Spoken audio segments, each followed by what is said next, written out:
ipalabas ko? Huwag kang maghang. Baka maghingi ka kung ipalabas ko yung imported na ulam Paano ko. ako maghingi nga?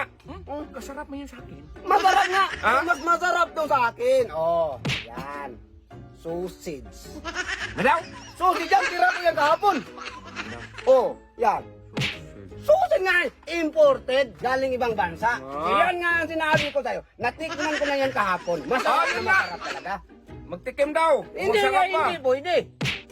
Paano kung malaman kung importin yan, hindi ka magtikim? Natikman ko na nga eh. Baka magtikim. Eh marami namang sa'yo. Sabi mo, masarap yan sa'yo. Importin para makatikim ako na importin. Pahingi ako konti. O sige, ipalit na lang natin yung ulam mo sa akin. Yung lahat ng ulam mo, ipalit sa imported na ulam ko.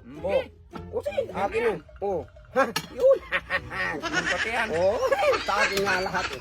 Sige, salamat. Okay. Buang-buang.